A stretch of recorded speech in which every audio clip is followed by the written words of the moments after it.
성경 봉독하겠습니다. 열왕기상 8장 56절에서 61절까지입니다. 열왕기상 8장 56절에서 61절까지 같이 봉독하겠습니다. 여호와를 찬송할지로다. 그가 말씀하신 대로 그의 백성 이스라엘에게 태평을 주셨으니 그 종 모세를 통하여 무릇 말씀하신 그 모든 좋은 약속이 하나도 이루어지지 아니함이 없도다. 우리 하나님 여호와께서 우리 조상들과 함께 계시던 것 같이 우리와 함께 계시옵고 우리를 떠나지 마시오며 버리지 마시옵고 우리의 마음을 주께로 향하여 그의 모든 길로 행하게 하시오며 우리 조상들에게 명령하신 계명과 법도와 율례를 지키게 하시기를 원하오며 여호와 앞에서 내가 간구한 이 말씀이 주야로 우리 하나님 여호와께 가까이 있게 하시옵고 또 주의 종의 일과 주의 백성 이스라엘의 일을 날마다 필요한 대로 돌보옵사. 이에 세상 만민에게 여호와께서만 하나님이시고 그 외에는 없는 줄을 알게 하시기를 원하노라. 그런즉 너희의 마음을 우리 하나님 여호와께 온전히 바쳐 완전하게 하여 오늘과 같이 그의 법도를 행하며 그의 계명을 지킬지어다. 아멘. 오늘 본문의 말씀은 솔로몬이 이제 하나님의 성전을 완공하고 그 낙성식에서 이제 백성들에게 축복을 하는 이제 그런 장면과 관련되어 있습니다. 이 내용 전체가 이제 하나님은 이런 분이시니 이 뜻을 잘 알고 하나님의 그 말씀과 법도와 계명을 잘 지켜서 따르도록 하라, 이런 권면도 이렇게 같이 덧붙여져 있는 것이죠. 오늘 본문을 우리가 같이 묵상하면서 살펴봐야 되는 지점은 뭐냐면은 솔로몬이 이렇게 백성들을 축복하는 가운데 자신의 신앙 고백이 이 속에 들어 있습니다. 자기가 하나님을 어떻게 생각하는지 이걸 이 속에 담고 있다는 얘기죠. 우리가 누군가를 축복한다고 했을 때 그 축복이 진심이 되려면은 그 축복의 내용에 대해서 자기가 알고 있어야 되고 또 어쩌면은 느끼고 또 그런 경험들이 있어야 되겠죠. 그래야 그 축복에 그 진심이 실리지 않겠습니까? 이 솔로몬의 이 축복 속에는 초반기에 이 솔로몬이 하나님께 대해 가지고 있었던 그 믿음, 그 신앙의 체험, 이런 것들이 다 실려 있다고 볼 수가 있습니다. 솔로몬의 그 전기를 우리가 이렇게 쭉 일별을 할 때 그의 그 초반기의 삶은 굉장히 신앙이 모범적이고 또 그 모범적인 만큼 하나님께서 함께 하심으로 해서 그의 삶이 형통했음을 우리가 확인하고 있지 않습니까? 그렇다면은 이 고백, 그의 신앙과 또 삶의 그 초반기에 이런 큰 역사가 있었고 그 역사 가운데 백성들에게 일러줬던 그 축복의 말씀 속에는 자기 신앙 고백이 있는 것이죠. 이 신앙 고백을 가만히 이렇게 살펴보니까 하나님을 어떻게 생각하고 있었던지 그게 이 속에 들어있어요. 어쩌면은 하나님의 속성을 솔로몬이 체험을 한 거죠. 그러니까 내가 체험한 대로 백성들도 하나님을 체험하기를 원합니다. 이런 마음이 이 속에 실려 있는 것이죠.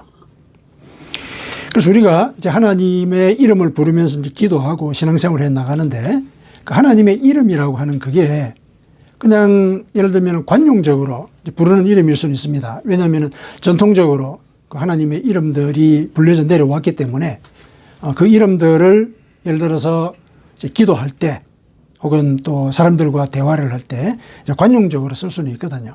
뭐 사랑의 하나님이 이렇게 하셨다. 치료의 하나님이 치료하신다. 이런 말들 할 수 있지 않습니까? 그랬을 때 그러한 하나님의 이름이 진정으로 의미를 갖게 되려면은 그 이름이 실은 사용하는 그 사람의 신앙의 고백이 되어야 되거든요. 그 속에, 그 이름 속에 하나님께 대한 그 믿음이 실려 있어야 된다는 얘기죠. 그러니까 어쩌면은 내가 사용하는 하나님의 그 이름이 내가 믿는 하나님의 모습, 그걸 대변한다, 이렇게 보면 되는 거죠. 그런 차원에서 보자면은 오늘 이 솔로몬이 축복을 할 때 자기가 하나님을 어떻게 느꼈는지 그 내용을 일러주는 이 모든 내용 속에서 솔로몬이 불렀던 그 하나님의 이름을 우리가 확인할 수가 있어요. 솔로몬이 불렀던 하나님의 이름. 그래서 솔로몬이 어떤 마음과 어떤 이해로 하나님의 이름을 불렀는가, 그걸 우리가 살펴보고 그걸 이제 우리 삶에 적용하는 것이죠. 내가 부르는 이 하나님의 이름. 우리가 기도할 때도 그렇게 부르지 않습니까? 우리가 늘 이제 사랑의 하나님. 그러면 내가 과연 하나님을 사랑의 존재로 알고 있는가? 이거 알고 있어야 된다는 얘기죠. 이걸 체험해야 된다는 얘기죠. 그랬을 때 내가 사랑의 하나님 이렇게 불렀을 때 내 진심이 그분께 전달이 되는 거죠. 왜냐하면 그 말의 의미를 알고 그분의 이름을 부르니까. 그렇지 않습니까? 우리도 그렇죠. 일상 삶 속에서 누군가 이름을 부른다라고 얘기했을 때 그 이름을 부르는 거는 쉽게 부르지는 않거든요. 공식적인 관계에서는 누구 씨, 뭐 누구님 그러잖아요. 그러나 그 사람이 누구인지는 알고는 있는 거죠. 근데 예를 들어서 친밀한 관계를 따져보십시다. 그러면은 그 사람을 알고 있기 때문에 마음에 부담을 갖지 않고, 그렇죠? 친밀한 그 마음 그대로 그 사람 이름을 부르지 않습니까? 그게 그 사람을 알고 있다는 표시죠. 그 사람을 경험했다는 표시거든요. 그러니까 그렇게 친밀한 관계로 이름을 부를 때 그 사람도 나를 그렇게 대하는 그런 관계에 있는 거죠. 그러면 이제 서로의 관계가 인격적으로 이루어질 가능성이 높은 거거든요. 하나님에 대해서도 그래야 된다는 얘기죠. 하나님에 대해서도.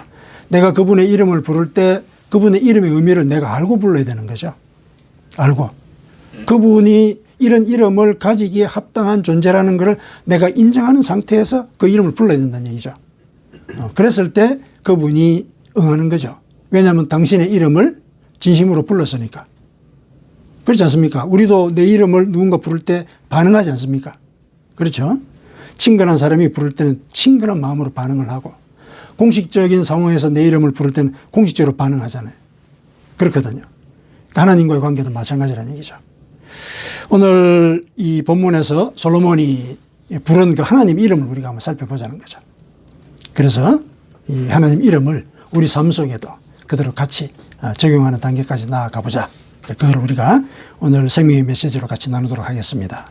자, 첫 번째 보십시다. 56절에 여호와를 찬송할지로다. 그가 말씀하신 대로 그의 백성 이스라엘에게 태평을 주셨으니 그 종 모세를 통하여 무릇 말씀하신 그 모든 좋은 약속이 하나도 이루어지지 아니함이 없도다.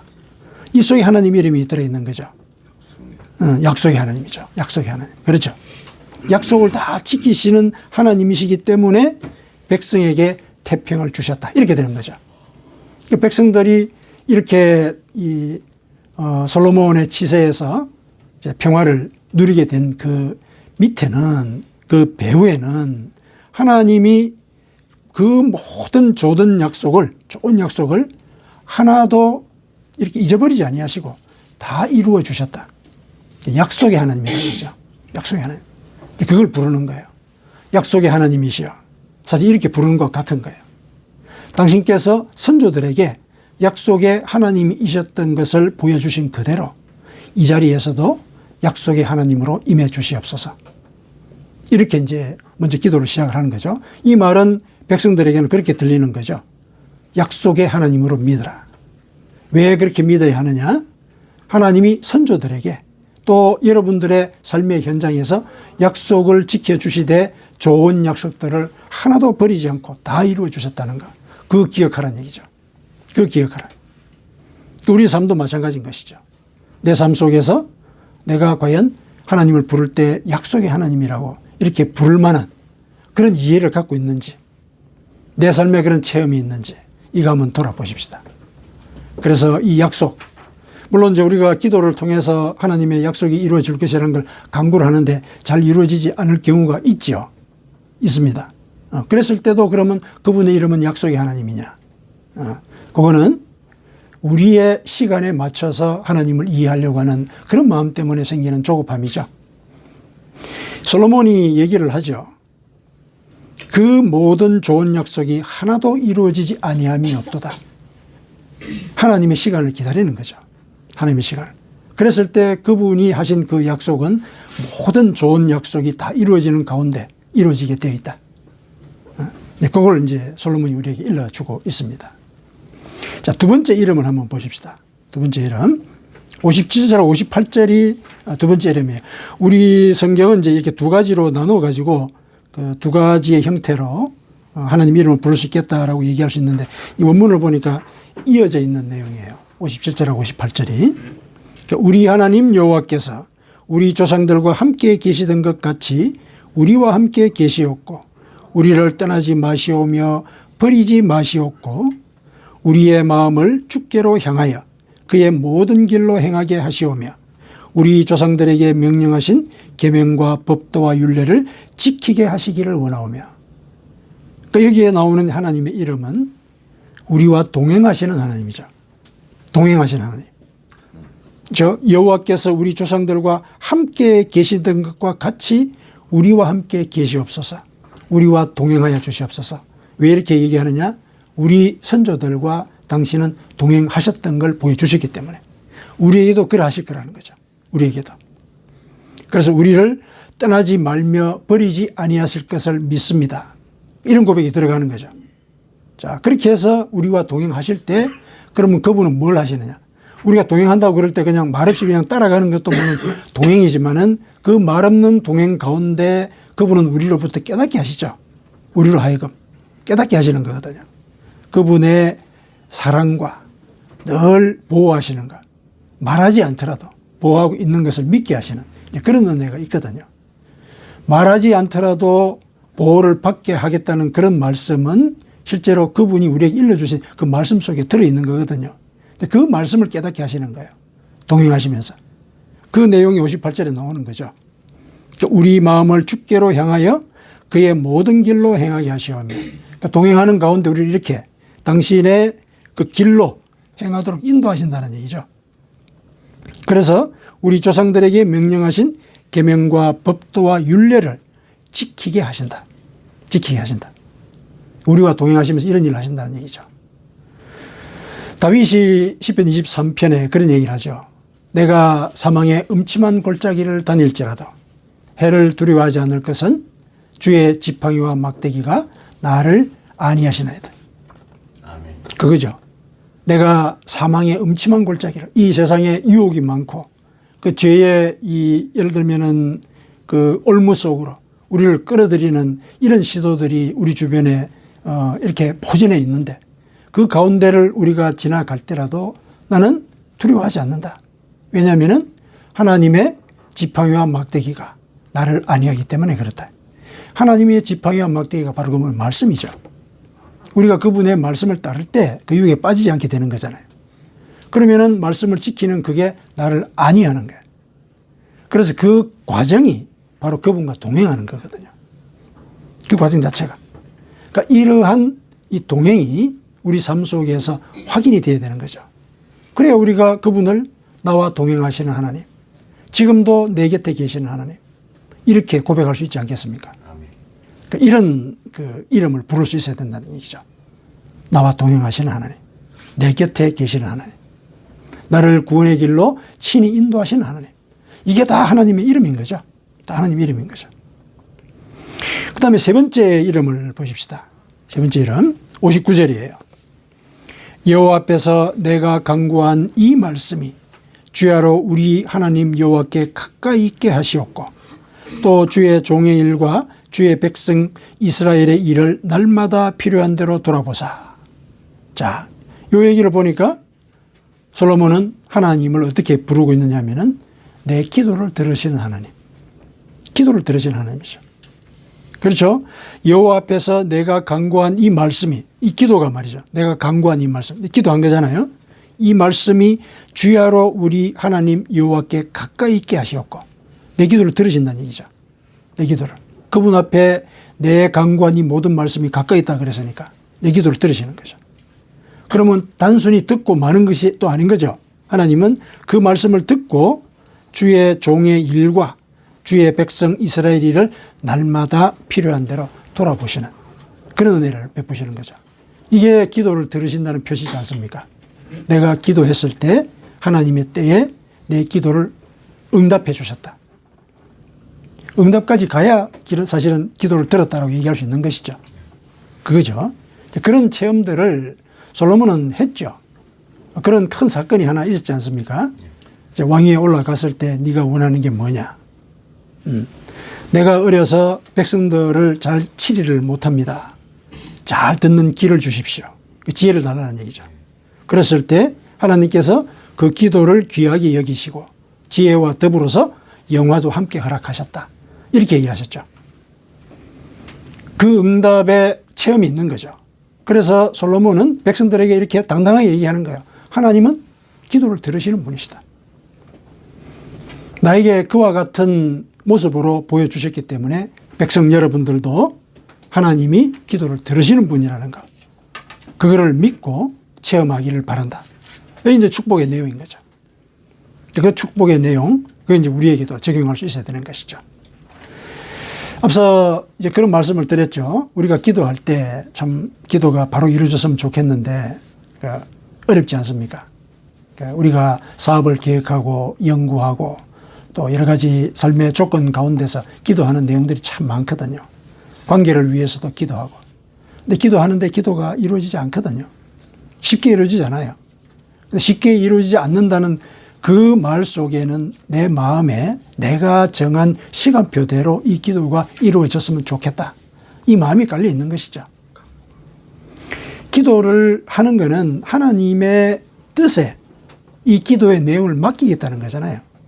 기도가 원래 그런 거 아닙니까? 하나님의 뜻에 맡기겠다고 올리는 게 바로 기도거든요.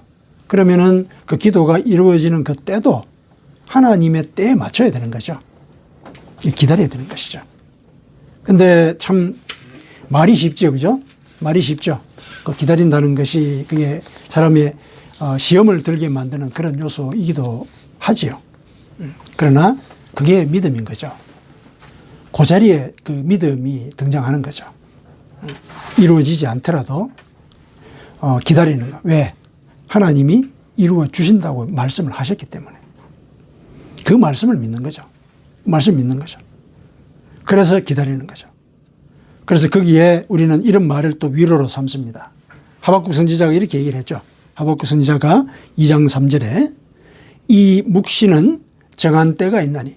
그러니까 하나님께서 약속하신 그 말씀, 묵시죠. 말씀은 정한 때가 있다. 하나님이 정한 때가 있는 거예요. 우리가 하나님께 기도했을 때도 하나님이 그 기도를 받으시고 그분이 우리를 통하여 이루어가자 하시는 그 묵시의 큰 틀 속에서 정한 때가 있는 거죠. 그 기도에 응답하실 정한 때가. 그 정한 때가 있다. 우리가 믿는 도리의 소망을 움직이지 말고 굳게 잡고 나가야 할 것인데 그러나 그 묵시에 정한 그 때는 속히 이르게 될 것이다. 속히 이르게 될 것이다.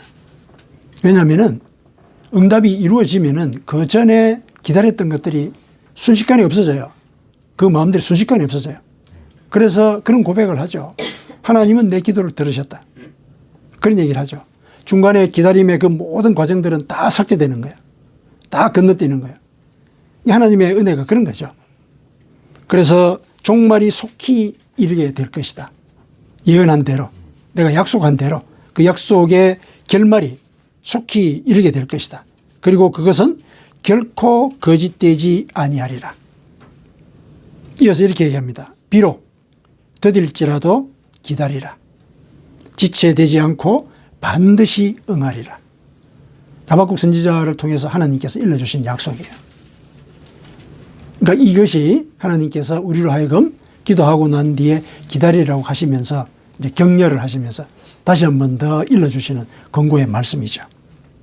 이런 말씀을 이제 우리에게 일러주셨기 때문에 우리도 하나님을 이런 하나님으로 경험하는 이런 시간들을 우리가 가질 수 있어야 하는 것이죠. 솔로몬은 이렇게 세 개의 이름으로 하나님을 불렀습니다. 하나님은 내게 항상 약속을 지키시는 하나님이셨다. 항상. 그리고 늘 동행하시며 내 곁에서 나를 가르치시는 그런 하나님이셨다.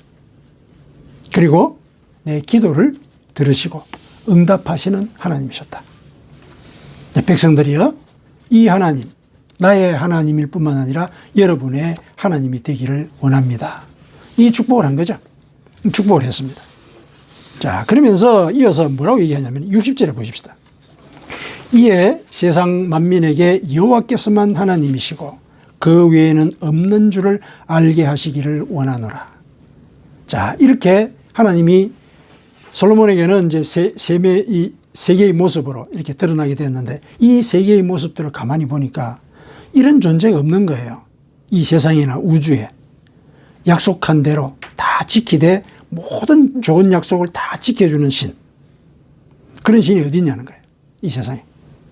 그리고 하늘에만 계시는 게 아니고 또 우리에게 복종만 요구하시는 분이 아니고 늘 곁에 서서 고난이 있을 때 내 곁에서 지혜를 일러주시고 위로하시고 동행하시면서 생명의 말씀으로 격려하시는 하나님.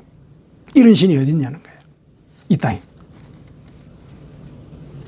그리고 이 기도를 하나님의 그 뜻에 맞춰서 우리 뜻대로 하자면은 우리는 한 치 앞을 내다보지 못하기 때문에 그 기도가 우리 뜻대로 이루어지면은 당장은 기쁘겠죠.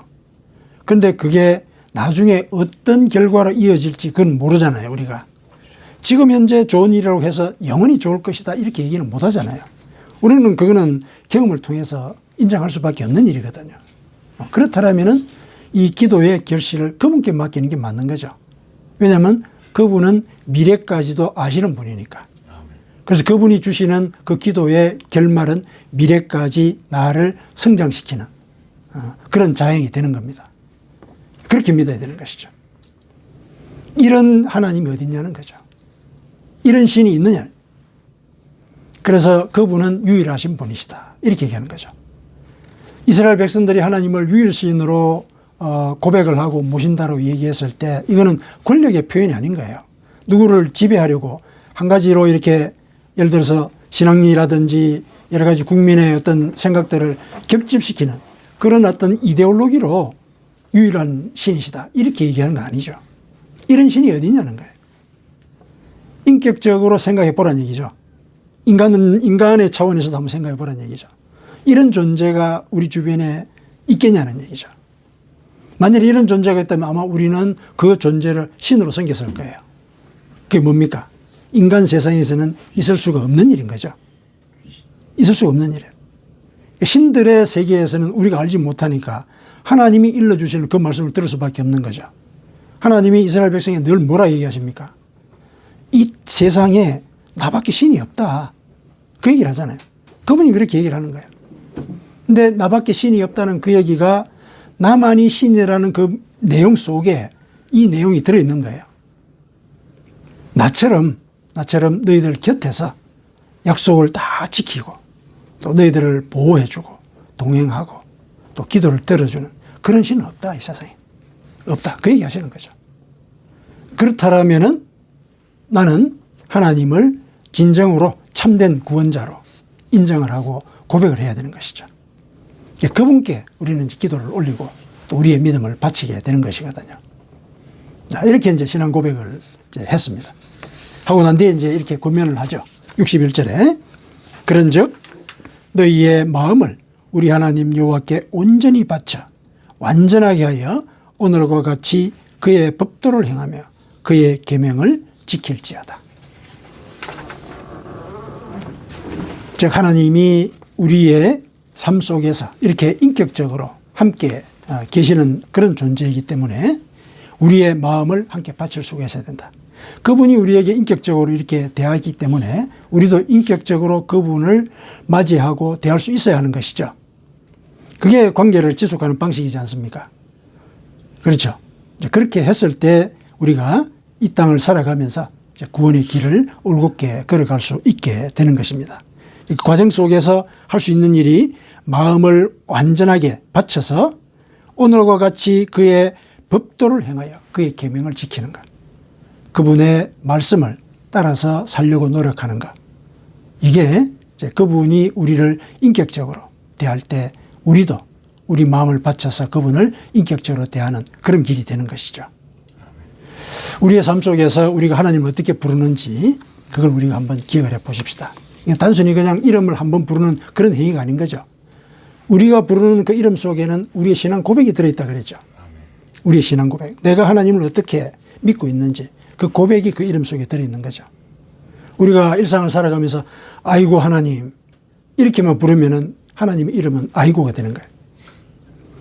거기에 따라서 하나님이 응하시는 그런 결과를 보게 되는 것이죠. 그랬을 때 하나님의 이름을 부를 때 깊은 생각이 필요한 거죠. 하나님에 대한 깊은 생각. 그리고 거기에는 나와 하나님과의 관계에 대한 이해. 이런 걸 성찰을 해야 되는 것이죠. 그 가운데 내가 한마디 나오는 그 말에 진심이 실려 있고 그 진심 어린 그 이름에 하나님은 응답하시는 거죠. 그래서 우리가 함께 부르는 이름들 있죠. 전통적으로 내려온 이름들이 있습니다. 그 이름들, 그게 내 이름이 되어도 상관없어요. 내 이름이 되어도 상관없죠. 왜냐하면 다른 사람들이 경험했던, 신앙의 선조들이 경험했던 하나님 이름이니까. 그런데 그 이름을 내가 부르려면은 그 이름의 의미를 내가 알아야 되는 거죠. 이해하고 체험할 수 있어야 되는 거죠. 그 이해하고 체험하는 그 과정은 성경을 묵상하고 또 그 성경에 기록되어 있는 그 말씀을 지키려는 그 과정에서 그 이해가 싹트게 됩니다. 그래서 말씀을 늘 지키는 게 사실은 나를 사랑하는 거다. 예수님이 그렇게 얘기를 하셨죠. 그 뜻이 이런 뜻이에요. 내가 너희들이 나를 사랑하기를 바라는데 이 사랑이라고 하는 것은 너희들에게 사실상 요구하는 것이다. 요구하는 것이다. 왜 요구하는 것이냐? 너희들이 그 요구를 따랐을 때 그 사랑하는 그 마음이 사실은 너희들을 구원의 길로 인도하기 때문에 그렇다. 그러므로 이 사랑의 요구는 요구가 아닌 거죠. 그러니까 우리가 하나님과의 인격적인 관계는 그런 거예요. 요구하는 것 같은데 그 요구를 따랐을 때는 내가 더 성장하는 거죠. 그런 관계. 그게 우리 진심에서 우러나오는 하나님의 이름을 생성하게 하는 그런 과정입니다. 우리 마음속 깊숙이에 나만이 부를 수 있는 그런 하나님의 이름이 있기를 축원합니다. 아멘. 네.